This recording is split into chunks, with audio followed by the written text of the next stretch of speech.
ஓம் சாந்தி. 18/7/2025 சாக்கார முரளி. இன்று சிவ பகவான் கூறுகிறார், இனிமையான குழந்தைகளே, தன்மீது தானே இரக்கம் காட்டிக் கொள்ளுங்கள்.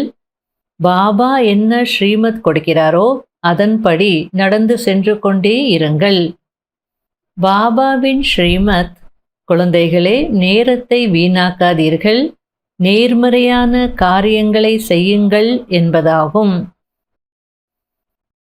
கேள்வி: யார் அதிர்ஷ்டசாலி குழந்தைகளோ அவர்களுடைய முக்கியமான தாரணை என்னவாக இருக்கும்? பதில்: அதிர்ஷ்டசாலி குழந்தைகள் அதிகாலையில் எழுந்து மிகவும் அன்பாக பாபாவை நினைவு செய்வார்கள். பாபாவோடு இனிமேலும் இனிமையான உரையாடல் செய்வார்கள். ஒருபோதும் தன்மீது இரக்கம் இல்லாதவர்களாக ஆக மாட்டார்கள். அவர்கள் கௌரவத்துடன் தேர்ச்சி பெறுவதற்கான முயற்சி செய்து தன்னை ராஜ்யத்திற்கு தகுதியானவர்களாக ஆக்கிக் கொள்வார்கள். ஓம் சாந்தி. குழந்தைகள் தந்தையின் முன்பு அமர்ந்திருக்கிறீர்கள் என்றால் அவர் நம்முடைய எல்லையற்ற தந்தையாக இருக்கிறார். மேலும் நமக்கு எல்லையற்ற சுகம் கொடுப்பதற்காக ஸ்ரீமத் கொடுத்து கொண்டிருக்கிறார் என்பதை அறிந்திருக்கிறீர்கள். இரக்கமனம் உடையவர், விடுவிக்கக்கூடியவர் என்று அவருக்கு தான் மகிமை பாடப்படுகிறது. நிறைய மகிமை செய்கிறார்கள். பாபா கூறுகிறார், வெறும் மகிமையின் விஷயம் மட்டுமில்லை, தந்தையின் கடமை குழந்தைகளுக்கு வழிமுறை கொடுப்பது. அதாவது உலகத்துல கூட தந்தை என்ன செய்வார்? குழந்தைகளுக்கு வழி சொல்வார். அப்போ அந்த வழிமுறை கொடுப்பது அந்த தந்தையினுடைய கடமை. அதுபோல மகிமையில என்ன இருக்கு? என்னுடைய கடமை அது அப்படின்னு பாபா சொல்லிட்டு இருக்கிறார். அதுபோல் எல்லையற்ற தந்தையும் வழிமுறை கொடுக்கிறார். உயர்ந்ததிலும் உயர்ந்த தந்தை என்றால் நிச்சயமாக அவருடைய வழிமுறையும் கூட உயர்ந்ததிலும் உயர்ந்ததாக தான் இருக்கும். வழிமுறையை பெறுவது ஆத்மா.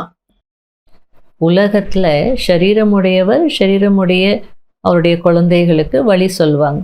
இங்கே சிவபாபா எல்லையற்றவர், நிராகாரர். ஆகல வழி யாருக்கு கொடுக்கிறார்? வழி பெறுவது யாரு? ஆத்மாதான். இச்சமயம் உலகத்திற்கு ராவணனுடைய வழி கிடைக்கிறது. குழந்தைகளாகிய உங்களுக்கு ராமரின் வழிமுறை கிடைத்து கொண்டிருக்கிறது. ராவணனின் வழிமுறையினால் இரக்கமற்றவராகி தலைகீழான காரியங்கள் செய்கிறார்கள். பாபா நேர்மறையான நல்ல காரியங்கள் செய்யுங்கள் என்று அறிவுரை கொடுக்கிறார். அனைத்தையும் விட நல்ல காரியம் தன்மீது தானே இரக்கம் காட்டிக் கொள்வது. ஆத்மாக்களாகிய நாம் சதோ பிரதானமாக இருந்தோம், மிகவும் சுகமாக இருந்தோம் என்பதை நீங்கள் அறிவீர்கள். பிறகு ராவணனின் வழி கிடைத்ததினால் நீங்கள் தமோ பிரதானம் ஆகிவிட்டிருக்கிறீர்கள். இப்போது பாபா மீண்டும் வழிமுறை கொடுக்கிறார். பாபாவின் நினைவில் இருங்கள், இப்போது தன்மீது இரக்கம் காட்டிக் கொள்ளுங்கள் என்ற இந்த வழிமுறை கொடுக்கிறார்.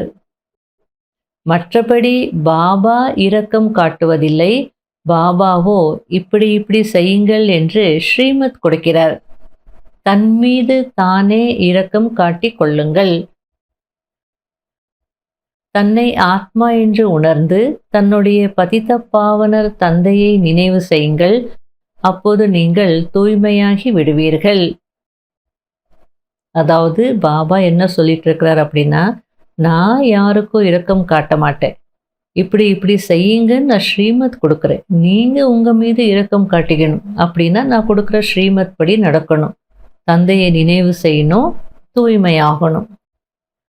நல்ல முயற்சி செய்தால் உயர்ந்த ஆத்மா ஆகுவீர்கள், உயர்ந்த பதவி அடைவீர்கள். பாரதம் எவ்வளவு உயர்ந்த தேசமாக இருந்தது, இப்போது எவ்வளவு ஏழையாக இருக்கிறது என்பதை நீங்கள் அறிவீர்கள்.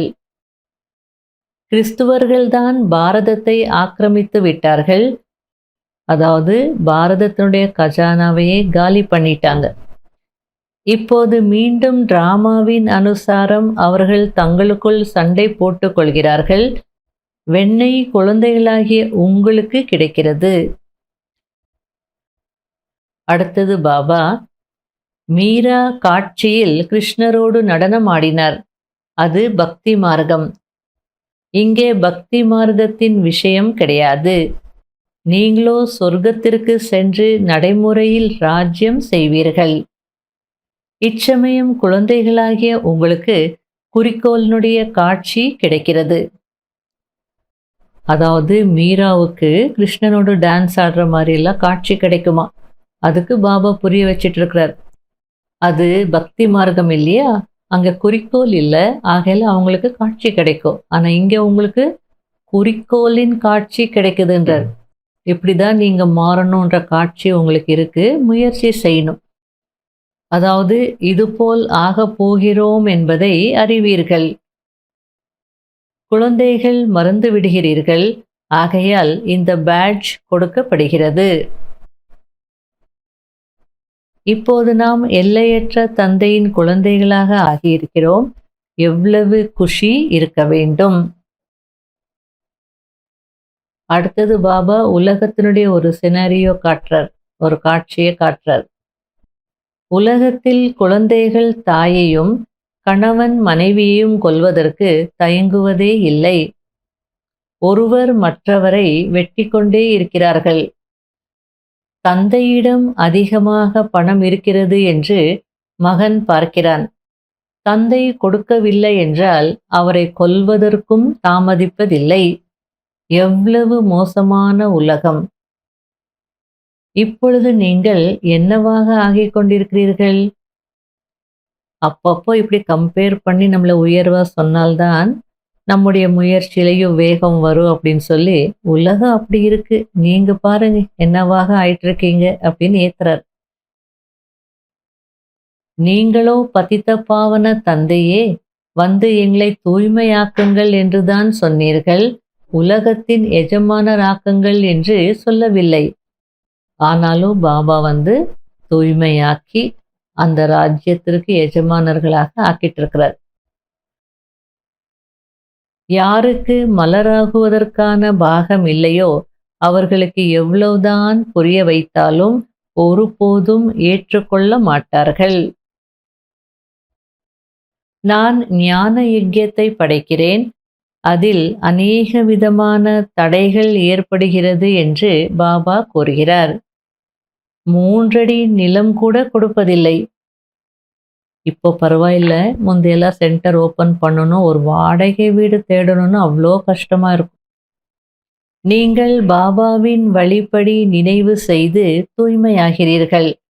வேறு எந்த ஒரு கஷ்டமும் இல்லை. தந்தையின் மகிமை அளவற்றது. பாரதத்தின் மகிமை அளவற்றது. குழந்தைகளாகிய உங்களுடைய மகிமையும் அளவற்றது. நீங்கள் பிரம்மாண்டத்தின் எஜமானனாகவும் உலகத்தின் எஜமானனாகவும் ஆகிறீர்கள். நானும் பிரம்மாண்டத்திற்கு மட்டும்தான் எஜமானனாக இருக்கிறேன். பூஜையும் உங்களுக்கு டபுள் பூஜை நடக்கிறது. எனக்கு டபுள் பூஜை நடப்பதற்கு நான் ஒன்றும் தேவதை ஆகுவதில்லை. எனக்கில்லாத மகிமை உங்களுக்கு இருக்கு பாருங்க அப்படின்றார். நீங்க தான் டபுள் எஜமானர்கள் ஆகுறீங்க. டபுள் பூஜை உங்களுக்கு தான் நடக்குது. எனக்கு சிங்கிள் பூஜை தான். நான் என்ன தேவதை ஆகிறேனா எனக்கு டபுள் பூஜை நடக்கிறதுக்கு? நான் என்ன சத்தியுகத்துக்கு வரேனா டபுள் ராஜ்யம் செய்யறதுக்கு? நான் பிரம்மாண்டத்துக்கு மட்டும்தான் எஜமானன். ஆனா நீங்க டபுள் எஜமானர்கள். அவ்வளவு பாபா நம்மளை தலைமையில உட்கார வச்சுக்கிறார். குழந்தைகளாகிய உங்களுக்கு இந்த பழைய உலகத்தின் மீது வைராகியம் இருக்கிறது. ஞானத்தை ஆன்மீக தந்தை ஒருவர் மட்டும்தான் கற்பிக்கிறார், வேறு யாரும் கற்பிக்க முடியாது. அனைவருக்கும் சத்கதி அளிப்பவர் பதித்த பாவனர் தந்தை மட்டும்தான். இனிமையிலும் இனிமையான தேடி கண்டெடுக்கப்பட்ட செல்ல குழந்தைகளுக்கு மாத்பிதா பாப் தாதாவின் அன்பு நினைவுகள் மற்றும் குட் மார்னிங். ஆன்மீக குழந்தைகளுக்கு ஆன்மீக தந்தையின் நமஸ்காரம். கடைபிடிக்க வேண்டிய முக்கியமான சாராம்சம். முதல் பாயிண்ட், பாபாவை நினைவு செய்வதின் கூடவே தனக்கு சமமாக ஆக்குவதற்கான சேவையும் செய்ய வேண்டும். தானம் வீட்டிலிருந்து தொடங்க வேண்டும். அனைவருக்கும் அன்பாக புரிய வைக்க வேண்டும். இரண்டாவது பாயிண்ட், இந்த பழைய உலகத்தில் இருந்து எல்லையற்ற வைராகியம் உடையவர் ஆக வேண்டும். தீயதை கேட்காதீர்கள், தீயதை பார்க்காதீர்கள். நாம் அந்த எல்லையற்ற தந்தையின் குழந்தைகள். அவர் நமக்கு அளவற்ற கஜானாவை கொடுக்கிறார் என்ற இதே குஷியில் இருக்க வேண்டும். வரதானம்: ஒவ்வொரு எண்ணம், சொல், செயலை பலன் கொடுக்கக்கூடியதாக ஆக்கக்கூடிய ஆன்மீக பிரபாவத்தை ஏற்படுத்துபவர் ஆகுங்கள். எப்பொழுது பிறருடைய சம்பந்தத்தில் வருகிறீர்களோ அப்போது அவர்களுக்காக உங்களுடைய மனதின் உணர்வுகள் அன்பு, சகியோகம் மற்றும் நன்மைக்கான பிரபாவமுடையதாக இருக்க வேண்டும். உங்களுடைய ஒவ்வொரு வார்த்தையும் பிறருக்கு தைரியம், உற்சாகம் கொடுக்கக்கூடிய பிரபாவத்தை ஏற்படுத்தக்கூடியதாக இருக்க வேண்டும். சாதாரண பேச்சு வார்த்தைகளில் நேரம் சென்றுவிடக்கூடாது. அதேபோல் ஒவ்வொரு காரியமும் பலன் கொடுக்கக்கூடியதாக இருக்க வேண்டும். அது தனக்காக இருந்தாலும் சரி, மற்றவர்களுக்காக இருந்தாலும் சரி. தங்களுக்குள் ஒவ்வொரு ரூபத்திலும் பிரபாவமுடையவர்களாக ஆகுங்கள். சேவையில் ஆன்மீக பிரபாவமுடையவர் ஆகுங்கள். அப்போது தந்தையை வெளிப்படுத்துவதற்கு நிமித்தம் ஆக முடியும். அதாவது நம்முடைய ஒவ்வொரு எண்ணம், சொல், செயலும் பலன் கொடுக்கக்கூடியதாக இருக்கணும். நம்ம நினைக்கிற ஒவ்வொரு எண்ணமும் பலனை கொடுக்கணும். நம்ம பேசுகிற ஒவ்வொரு வார்த்தையும் பலனை கொடுக்கணும். நம்முடைய ஒவ்வொரு செயலும் பலன் கொடுக்கணும். அப்போ அது எப்படி செய்யறது? நம்முடைய எண்ணங்கள் பலன் கொடுக்கக்கூடியதாக இருக்கணும். அப்படின்னா மனதின் உணர்வுகள் எதனுடைய அடிப்படையில் இருக்கணும்? அன்பு, சகியோகம் மற்றும் நன்மைக்கான உணர்வுகளாக இருக்கணும். நம்முடைய வார்த்தைகள் மற்றவர்களுக்கு தைரியம் மற்றும் உற்சாகத்தை கொடுக்கக்கூடியதாக இருக்கணும்.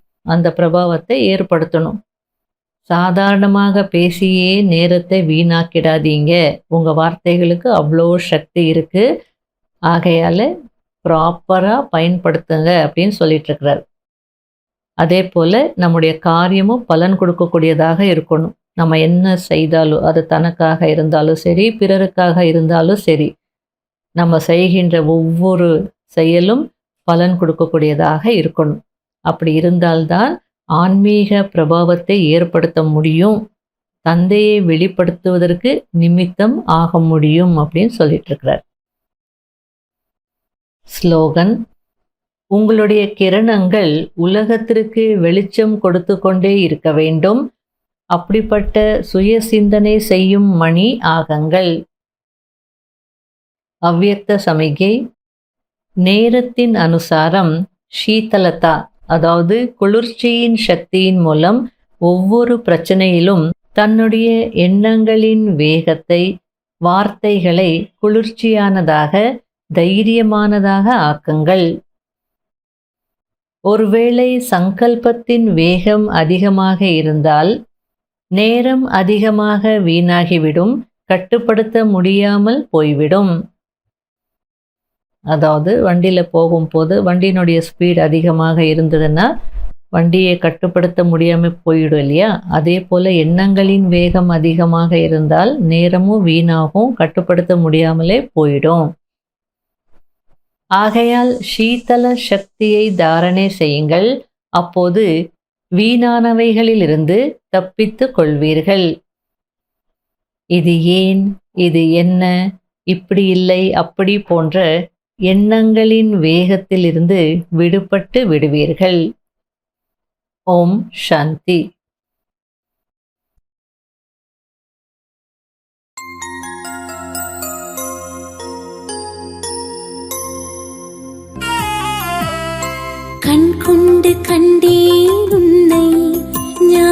கண் கொண்டு கண்டேன் உன்னை, கண் கொண்டு கண்டேன் உன்னை, ஞான கண் கொண்டு கண்டேன் உன்னை.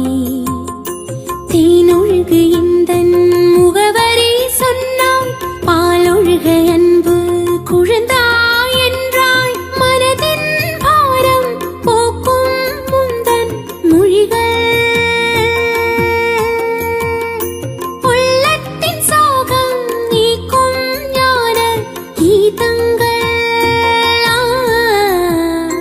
கண் கொண்டு கண்டேன் உன்னை, ஞான கண் கொண்டு கண்டேன் உன்னை.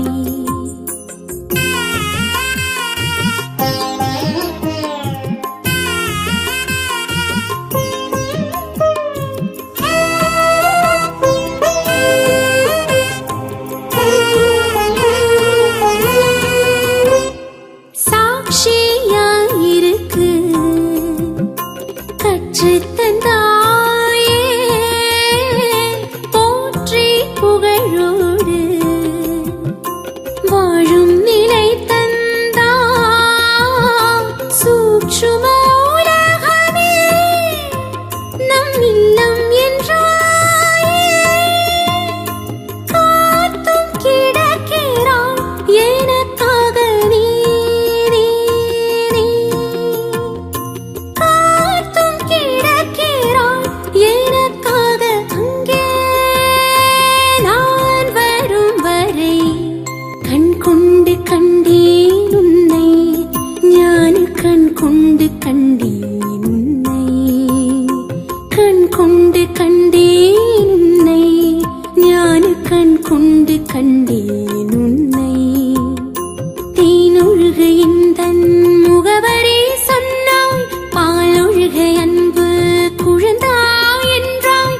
மனதின் பாரம் போக்கும் முந்தன் மொழிகள், உள்ளத்தின் சோகம் நீக்கும் ஞான கீதங்கள். கண் கொண்டு கண்டேன் உன்னை, ஞான கண் கொண்டு கண்டேன்